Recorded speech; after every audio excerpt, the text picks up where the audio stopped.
여성들 혼자는 우리나라는 그런대로 괜찮은데 외국에서는 밤에 다닐 수가 없답니다. 굉장히 위험한 일이랍니다. 악한 사람들, 나쁜 사람들이 어떤 마음을 가지고서 채가 버릴는지 모르기 때문에 여성들은 밤길을 걸을 때는 반드시 곁에 보호자가 있어야 됩니다. 그러면서 반드시 여성들은 보디가드가 있어야 합니다. 마찬가지로 이스라엘 나라는 주변이 모두 다 이방신들을 섬기는 나라들입니다. 블레셋, 모압, 암몬, 미디안 모든 나라들, 가나안 땅에 있는 바알신을 섬긴다든지 르신을 섬긴다든지 태양신을 섬긴다든지 이런 우상들을 섬기는 백성들인데 유일하게 이스라엘만 여호와 하나님을 경외하는 그런 민족입니다. 그렇게 되기 때문에 이방 다른 신을 섬기는 사람들이 이스라엘 사람들을 항상 공격하고 침략하려고 노리고 있다는 얘기. 그래서 이스라엘이 평화롭게 살려면 항상 보호함을 받아야 합니다. 보디가드가 있어야 합니다. 바로 그 보디가드가 메시아 하나님이신 줄 믿습니다. 이스라엘은 항상 자기들 땅, 하나님께서 약속해 주신 땅 아닙니까? 언약의 땅 아닙니까? 하나님께서 주신 이 언약의 땅에서 살면서도 이스라엘 모든 백성들은 나그네와 같이 살다 갔습니다. 손님과 같이 살다가 간 사람들이 이스라엘 백성들이었습니다. 그래서 그들은 항상 안정이 없는 나라가 이스라엘 나라였었습니다. 아브라함을 보십시오. 아브라함 그 고향이 갈대아 우르 아닙니까? 갈대아 우르에서 저 하란 땅을 거쳐서 베델을 지나서 브엘세바에 정착하게 되었습니다. 자기 고향은 갈대아 우르입니다. 그런데 이곳에 살면서 그는 나그네와 같이 살다 갔던 사람이 아브라함입니다. 그런데 아들 이삭은 어떻습니까? 이삭 기근이 들어가지고 옆에 그랄에 잠깐 갔더니 그랄 사람들이 난립니다. 아비멜렉 왕이 왔죠. 비골이 왔죠. 군대 장관이 왔죠. 그렇게 하면서 이삭은 이걸 아주 물리치면서 물러나라 하면서 싸움을 걸다시피 쫓아내는 사람, 그들 아니었습니까? 이삭도 하나님의 언약의 땅에 살면서 평안한 날이 없었습니다. 그런데 이제 사울 왕입니다. 이제 사울 왕 나라를 세워가지고 왕이 되어가지고 사는데 왕이 되면 좀 평안했는가? 그렇지는 않습니다. 항상 사울은 누구하고 싸웁니까? 옆에 옆구리 가시와 같은 블레셋이 공격에 들어옵니다. 사울 왕은 블레셋과 더불어 싸우다가 그만 사울 왕도 죽고 자기 세 아들과 함께 길보아에서 죽어버리고 말았지 않습니까? 다윗은 그러면 평안했는가? 다윗도 항상 주변의 나라에서 호시탐탐 다윗을 노리고 있습니다. 미디안이 있죠, 에돔이 있죠, 암몬이 있죠, 모압이 있죠, 아람이 있죠, 애굽이 있죠. 이런 나라 사람들이 항상 다윗을 공격하려고 호시탐탐 노리고 있었지 않습니까? 평화할 때가 없었습니다. 그런데 이란 왕국을 세우다가 북왕국 이스라엘은 어떻습니까? 이스라엘 맨 마지막 왕이 호세아 왕입니다. 호세아 왕은 아수르 살만 에셀 왕에 의해서 이제 나라가 멸망당해버리고 말았습니다. 살만 에셀이 북왕국 이스라엘을 치고 들어왔습니다. 남자들 전부 다 끌고 포로로 잡아가지고 저 아수르 지방으로 가다가 흩어버렸습니다. 이제 사마리아에 남자들이 모자라니까 그 동네 남자들 데리고 와가지고 이 북왕국의 이스라엘에다가 사마리아에다가 뿌려놨습니다. 그러니까 그 사람들 여호와 하나님을 섬기는 사람들인가 아닌가 알지 못하는 그런 사람들이 되어버리고 말았더라. 그래서 나라가 완벽하게 멸망당해버리고 말았습니다. 그렇다면 남왕국은 어떻게 되는가? 남왕국은 맨 마지막 왕이 시드기야 왕입니다. 시드기야 왕은 바벨론에 의해서 멸망당하게 됩니다.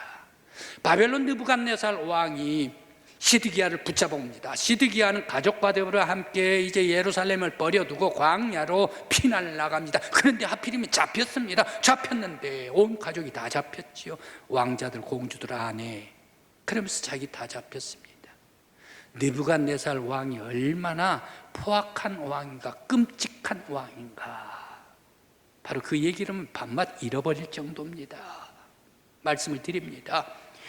이 시드기야 왕, 붙잡힌 이 시드기야 왕이 보는 눈앞에서 시드기야 왕의 아들 왕자들 전부 다 칼로 목 쳐 죽여버립니다. 딸들도 죽여버립니다. 아내도 살육을 해버렸죠. 그것을 눈에 보고 있었습니다.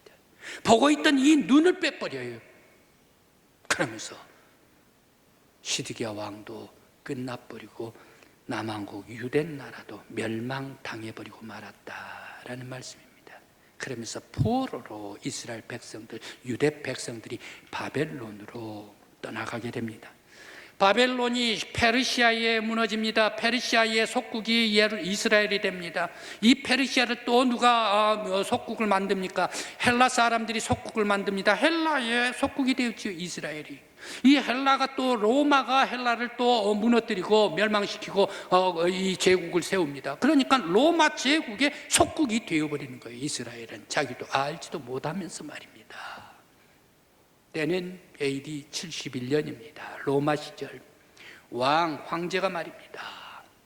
이스라엘 백성들을 통치를 하려고 그러는데 다른 변방 국가들은 전부 다 순종을 잘합니다. 그런데 이스라엘 사람만 유독하게 순종을 못해요.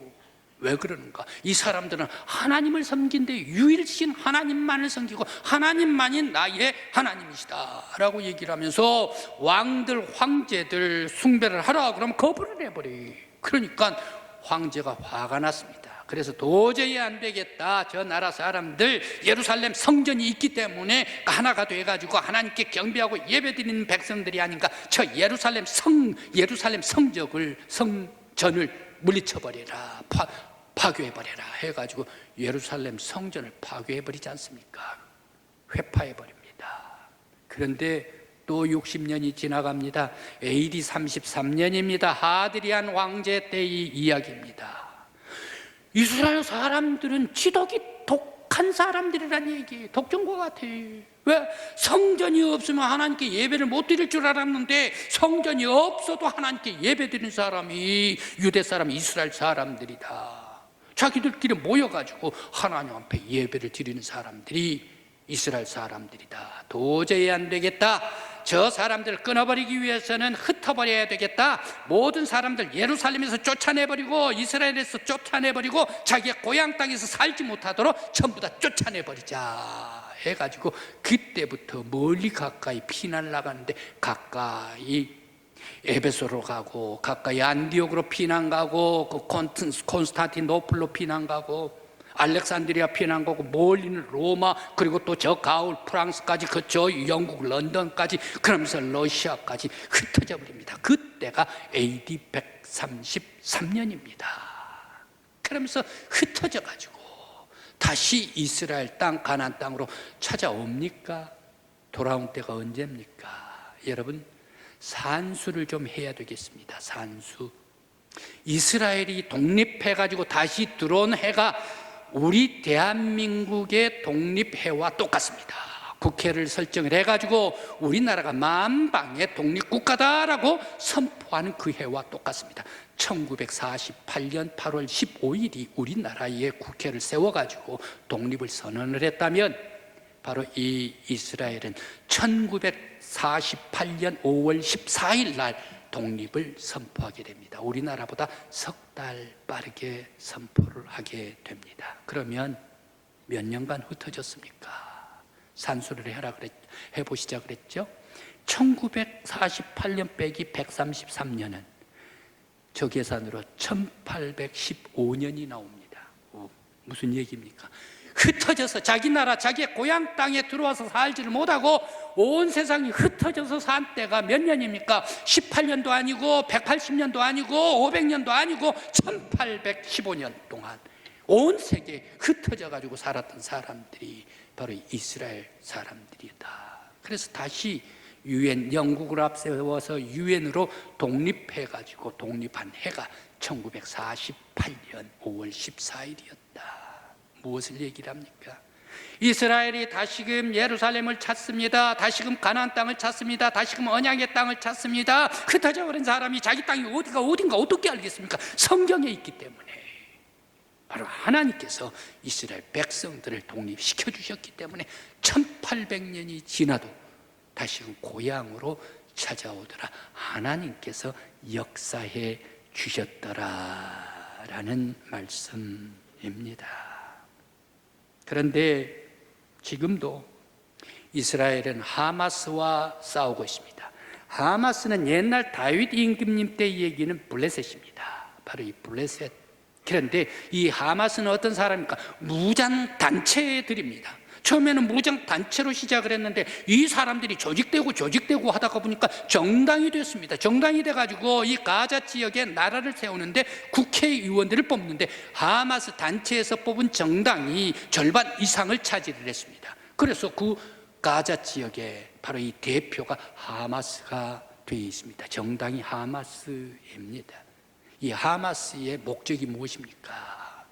이스라엘이 1948년에 들어오지를 않았더라면, 가나안 땅에 들어오지를 않았더라면 이 땅이 우리 땅이 아닌가, 하마스 땅이 아닌가, 요르단강 동서안 지역 땅이 아닌가. 그런데 이스라엘이 와가지고 우리가 뺏겨버렸다는 얘기. 그래 하마스의 첫째 목적, 이스라엘을 파괴하라. 바로 이것이 하마스의 첫째 목적이다. 그렇게 해서 이번에 10월 4일인가요? 10월 4일 하이욤, 바로 이 수장절에 항상 거룩한 날, 6월절, 7.7절, 수장절, 이 수장절 날 바로 하마스가 이스라엘을 공격했다. 바로 그래서 지금까지 계속되고 있습니다. 이렇듯 이스라엘 나라는 역사적으로 볼 때 외세에 늘 휘둘렸습니다. 1800년 동안 비워버리고 자기의 고향으로 들어오지를 못했습니다. 이러한 이스라엘에게 과연 평화가 있을까? 이스라엘의 평화는 어디서 올까? 이스라엘의 평화가 그립습니다.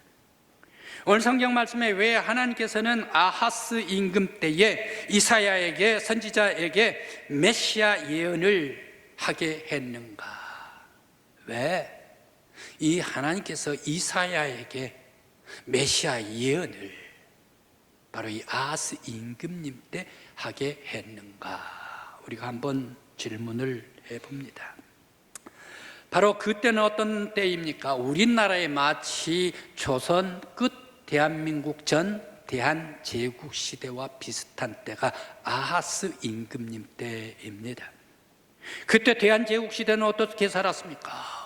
대한제국 시대에 중국 청나라에 있어가지고 청나라를 많이 의지를 했습니다. 그런데 일본하고 청나라하고 싸우다가 청나라가 져버립니다. 그러다가 보니까 이거 안 되겠다 해가지고 이 고종 황제가 러시아의 공관에 들어가 버리고 맙니다. 대사관으로 들어가서 나 좀 살려주십시오 하면서 그곳에 들어가서 날 좀 지켜주십시오 하고 러시아에 의지를 합니다. 그런데 또 일본이 또 러시아하고 싸우다가 러시아가 져버리고 말았네요. 그러다가 보니까 을사 보조약을 맺고 1905년에 그러면서 이 1919년에 한일 병합이 되어버리고 말았지 않습니까? 바로 이런 나 좀 살려달라 청나라, 나 좀 살려달라 러시아, 바로 이 아하스 임금 때가 꼭 그런 때였다라는 얘기입니다. 그렇게 해서 유대인 나라를 침략을 하는데 아하스 임금님 때에 달이 가면 달이 갈수록 이 침략하는 민족들이 달라요. 나라가 달라요. 아하스 임금 때 유대 나라를 침략을 하는데 처음에는 아람이 들어왔어요. 아람이 들어와가지고 성전에 전부 다 귀물들, 다 보물들 탈취해가 버려요. 그 다음에 조금 있다가 보니까 북왕국 형제 나라가 이스라엘이 침략을 해와요.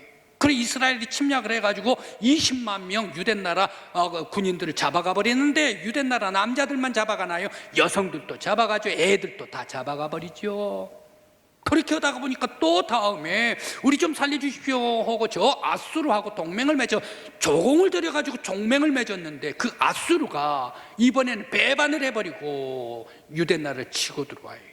그 아수르가 아람 물리쳐버리지 않습니까? 그 아수르가 형제나라 북왕국 이스라엘을 멸망시켜버리지 않습니까? 그 아수르가 저 옆에 있는 블레셋 나라까지 멸망시켜버리지 않습니까? 먹어치우니까 아수르가 맛있다는 얘기예요. 그러니까 하나 남은 거 유대 나라 이것까지 치워버리자 해가지고 동맹이 어디가 있어 하면서 유대 나라까지 침입을 해버리고 말았습니다.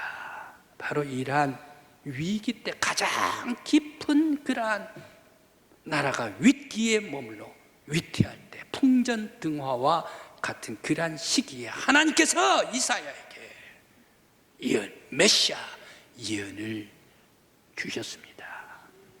오늘 이사야 선지자가 유다 왕 아하스 때에 모든 백성들에게 한 아기를 주실 것이다 라고 예언을 합니다. 그의 어깨에는 정사를 메였다. 그는 모사라 기묘자라, 전능하신 하나님이라, 영존하신 아버지라, 평강의 왕이라 라고 말씀을 하시면서 이 아기에 대해서 구체적으로 말씀을 주시는데, 왜 이렇게 구체적으로 이사야는 예언을 했을까 생각을 해 봅니다. 유대 나라가 독립하기가, 살아나기가 너무너무 힘들기 때문에, 풍전등화와 같이 언제 망할까 모르기 때문에 왕이 위기가 올 때에 센 아수르에게 의지를 합니다. 조공을 바쳐서 살려달라 했지만 배반을 해버리고 맙니다. 거꾸로 침공을 해버리고 맙니다. 지푸라기라도 잡는 마음 심정으로 아하스 임금님은 다메섹 르신한테 가가지고 절을 하면서, 르신이 다메섹을 잘 이렇게 보호합니까? 우리 이스라엘도 잘 좀, 유대 나라도 보호해 주십시오. 이방 신한테 절을 하지 않습니까? 이방 신한테 우리 좀 살려달라고. 그러나 아람도 역시 아수르에게 멸망당해버리고 말았습니다. 유대 나라를 구하려고 팔방만방으로 뛰어다녔습니다만, 그러나 오히려 구려하면 구할수록 아하스는 구렁텅이로 빠져버리고 말았습니다. 이때에 하나님께서 이사야에게, 이스라엘 백성에게, 아하스 임금에게 예언의 말씀을 보내어 주십니다. 너희들은 두려워하지 말라. 왕은 두려워하지 말라. 무서워하지 말라. 너희들을 위하여 내가 메시아를 보내주겠다. 한 아기를 보내주겠다. 그의 어깨는 정사를 메고 있다. 온 세상의 모든 정치를 다 통치하시는 메시아를 너희에게 보내주시겠다. 그분은 아주 놀라운 분이시다. 지혜로운 분이시다. 놀라운 능력이 있으신 분이시다. 전지전능하신 하나님이시다. 영원까지 그 나라가 무궁하게 있는 분이시다. 그분이 오시면 평화에, 바로 이스라엘의 평화가 임할 것이다. 이 메시아를 너희에게 보내주리라 라고 강력하게 말씀을 하시면서, 너희들 저 아수르한테 의지하지 마. 너희들 우상한테 의지하지 마. 너희들 아람신한테 절하지 마. 너희들 사람들한테 의지하지 마. 오직 구원은 여호와 하나님만이 구원이야. 하나님께 돌아오라. 하나님께 경배하고 하나님께 예배하라. 바로 그때에 메시아를 보내주시겠다. 언약의 말씀을 주셨습니다. 오늘 우리 성도 여러분, 우리들도 때로는 인생을 살다가 보면 무거운 짐도 있고, 압제를 당할 때도 있고, 괴로울 때도 있고, 힘들 때도 있고, 살다가 보면 근심도 있고, 염려도 있고, 아픈 것도 있고, 다른 사람들에게 미움을 받을 때도 있고, 의심을 받을 때, 마음이 기가 막히게 찢어질 때도 있지 않습니까? 바로 이때에 우리들은 누구를 의지할 것인가?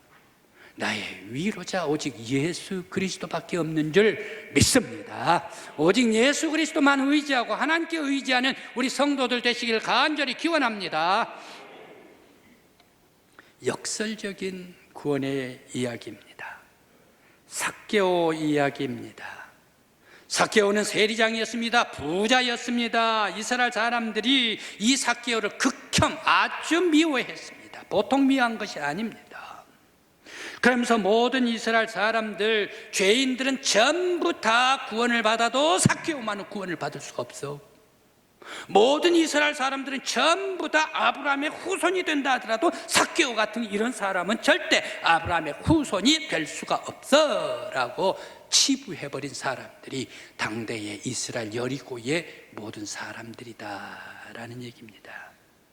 그렇게 하면서 삭개오 세리장, 그러면서 로마의 세금을 걷어주는 매국노다 말이야. 저런 사람들이 다 행세를 하고 갈 수가 있나? 저 사람들은 절대 아무것도 안 되는 거야 라고 괴취급을 하면서 삭개오가 지나가면 그냥 침을 뱉어버리고, 그러면서 그 아들, 딸들이 지나가면 역시 똑같이 침을 뱉으니까 자신만이 무시당하면 괜찮은데 자기 아들, 딸까지 무시를 당하니까 삭개오 마음은 찢어지는 듯 아팠을 것입니다. 오늘 또 여리고에 소문이 들어왔습니다. 삭개오에게도 소문이 들어왔습니다. 갈릴리에 병을 고치시는 분, 그리고 위로의 말씀을 주신 분, 가난한 사람들에게 도움을 주시는 분, 천국의 복음의 말씀을 전하신 분, 귀신 들린 사람들 귀신을 다 풀어 귀신을 물리쳐주고 자유롭게 해방시켜 주신 그 메시아 예수가 우리 여리고로 지나간대 라고 얘기를 합니다. 외로운 사람들의 친구대 라고 얘기를 합니다. 삭개오 얼마나 무시당하면서 아픔을 당하면서 외로움 당하고 있습니까? 나 같은 사람이 예수님 꼭 좀 봤으면 좋겠다, 꼭 좀 봤으면 좋겠다. 그런데 삭개오가 가는 쪽쪽 많은 사람들은 다 자기가 폭탄인가 피해 뿌리고 말잖아요. 그런데 예수님께서 들어오십니다. 들어오시는데 군중들이 에워쌌습니다. 자기도 예수님 보고 싶어서 에워싼 군중들에게 가고 싶었습니다. 가면 되지 않습니다. 왜? 침을 뱉고 손가락질하기 때문에 할 수 없이 예수님께서 지나갈 법한 나무 위로 올라갔습니다. 과연 저 예수님이 어떤 예수님이신가? 외로운 사람 위로해 주시는 분이신가? 마음 아픈 사람, 근심 있는 사람, 염려 있는 사람 힘을 주시는 분이시라는데, 병든 사람, 아파하는 사람 고쳐주신 분이시라는데, 나도 예수님 좀 가까이 좀 갔으면 좋겠는데 할 수 없이 사모하는 마음은 있었으나 가까이 갈 수가 없어서 올라가는 건 나무밖에 없지 않습니까? 예수님께서 여리고로 지나갑니다. 점점 지나가는데 가까이 오고 계십니다. 가까이 오시는데 예수님의 발걸음이 이상해요. 예수님의 발걸음이 지나갈 줄 알았는데 자기 앞에 점점 오네요. 자기 나무 앞에 똑 서시더니 예수님께서 삭개오야 내려오라 라고 말씀하시지 않습니까? 깜짝 놀랐지요. 예수님께서 계속 말씀하십니다. 내가 오늘 너의 집에서 내가 잠을 잘 것이다 라고 얘기를 합니다. 놀랍습니다. 그때 삭개오는 얼른 뜀박질해서 예수님 앞에 내려와 가지고 안내를 합니다. 그럴 때에 예수님께서 뭐라고 말씀하십니까? 오늘 이 집에 구원이 이르렀다 라고 선언을 하십니다. 이 사람도 아브라함의 후손이미로라 라고 선언해 주십니다. 여리고의 모든 사람들은, 모든 죄인들은 다 구원을 받고 모든 죄인들은 다 아브라함의 후손이다 용서를 받을지라도 삭개오와 같은 사람은 용서받을 수가 없어요. 삭개오와 같은 사람은 아브라함의 후손이 될 수가 없는 사람이야. 인간이야. 상종도 하지를 않았던 여리고 사람들 아니었습니까? 그런데 그런 삭개오를 예수님께서는 찾아가시지 않습니까?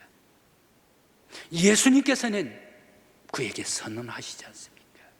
예수님께서는 놀라운 선포를 하시지 않습니까? 이 사람도 아브라함의 후손이미로라. 이 사람, 이 집에 구원이 이르렀다. 놀라운 은혜의 선언을 해 주셨습니다. 그 말씀을 듣는 동안 삭개오의 지난 과거, 아팠던, 외로웠던, 마음이 찢어졌던 게 아팠던, 괴로웠던, 힘들었던 그 모든 것들이 예수님의 선포의 한순간에 다 사라지고 녹아지고 없어졌다.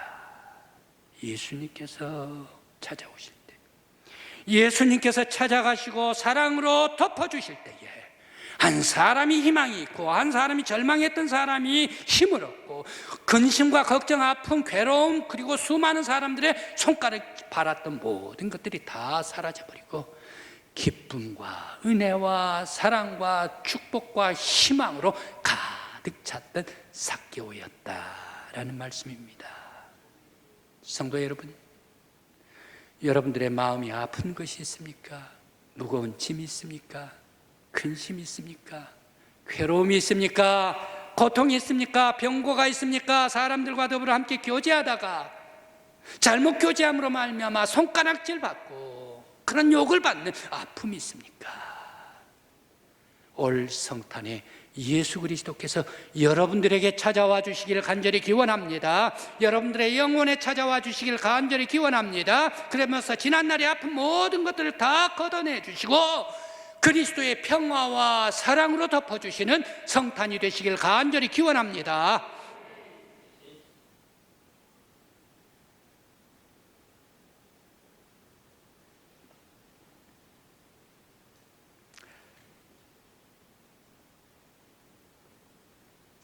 예수님께서 계시는 곳은 어떠한 곳인가? 우리 교회에서 지난주 화요일 날 포항노회 장로 은후회 총회를 했습니다. 그런데 43명 정도 오셨습니다. 그런데 오셨는데 함께 예배를 드리는데 예배드리는 이 찬양이 보통 찬양이 아니었습니다. 장로님들이 은퇴하신 장로님들께서 예배드리면서 찬양을 했는데 은퇴하신 장로님이기 때문에 힘이 별반 없어야 될 것 아닙니까? 그런데 아니었습니다. 찬양이 힘이 있었습니다. 은혜가 있었습니다. 삶을 다하여 믿음으로 찬양했습니다. 정성을 들여 하나님 앞에 찬양할 때에 우리 교회 넓지 않습니까? 40명, 50명 찬양을 하면 얼마나 많은 찬양입니까? 그런데 우리 교회 넓은 교회에 찬양이 가득 차더라라는 얘기입니다.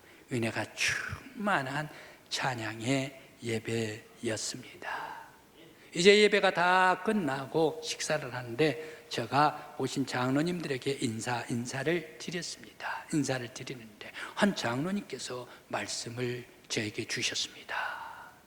장로님께서 하루는 내가 깊은 은혜 속에 있었는데 찬양을 듣는데 찬양이 분명 여기에서 찬양을 하는데 저 뒤에도 찬양을 저 옆에도 찬양을 하는 것 같았습니다. 온통 찬양이 천사들의 찬양과 같았습니다 라고 얘기를 해요.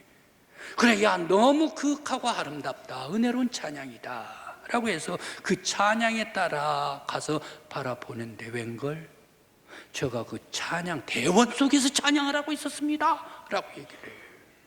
그런데 그 찬양이 너무너무 아름다운데 건너편에서 아름답게 들려오는 그 찬양이 있었는데 건너편을 봤더니 건너편을 보는데 바로 그 속에 내가 있었습니다. 내가 달려간 것도 아닌데 내가 뛰어가는 것도 아닌데 내가 날아가는 것도 아닌데 분명 여기 있었는데 건너편에도 내가 그 속에서 찬양을 하고 있었습니다 라고 말씀을 하세요. 그러면서 내가 마치 하늘나라 천국에서 유영을 하는 듯 내 마음 먹은 대로 내 생각하는 대로 내가 있었고 나를 바라보고 있었습니다 라고 얘기를 해요.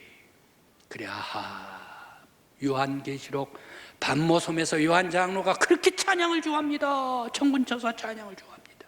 그 찬양의 은혜가 장로님 이 위에 임하셨구나라는 것을 깨달았습니다. 그런데 그 장로님께서 계속해서 간증을 합니다. 저는 암병이 있었습니다. 위암이 있었는데 위암을 수술한 지가 지금 몇 년이 됐습니다. 몇 년이 있었는데 깨끗이 다 고치고 지금 음식 잘 먹습니다. 그런데 그 암뿐만이 아니라 저는 갑상선 목암까지 있었습니다. 그런데 그 목암까지도 다 치료해 수술하고 깨끗해졌습니다. 그래서 저는 잘 먹고 있습니다. 식사도 잘합니다. 보시다시피 그렇게 말씀을 하세요.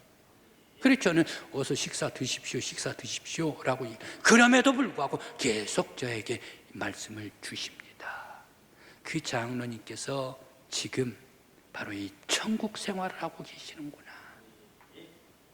예수를 모시고 메시아 예수 그리스도를 모실 때 아픈 병고가 다 물러가고 근심 수심 다 사라지고 지난날의 욕심 다 사라져버리고 예수를 모실 때의 절망 좌절 낙심 병고 아픔 다 물러가고 평화와 은혜와 치유와 능력으로 역사해 주시고 주 모실 때에 주와 함께 천국 생활을 하고 계시는구나. 성도 여러분, 어디가 하나님 나라, 어디가 천국입니까? 오시는 메시아, 전능해 하신 하나님, 온 우주의 왕의 왕 되시는 하나님, 기묘자, 모사, 원더풀한 놀라운 하나님의 능력 예수 그리스도를 모시면서 내가 주와 함께 사는 바로 그곳이 천국인 줄 믿습니다. 이제 성탄절을 앞으로 며칠 남지 않고 있습니다. 이제 성탄절을 맞이할 때에 여러분들 모든 근심, 걱정, 수심, 아픔, 병고 예수 그리스도를 모시면서 주를 모실 때 주님께서 여러분의 가정에 찾아와 주시길 간절히 기원합니다. 주님께서 삭개오를 찾아왔듯이 여러분들의 영혼에 찾아와 주시길 간절히 기원합니다. 물리쳐버리고 근심도 물리쳐버리고 병고도 다 뽑아내 주시고 건강과 은혜와 사랑과 축복이 충만한 이번 성탄이 되시길 간절히 축원합니다.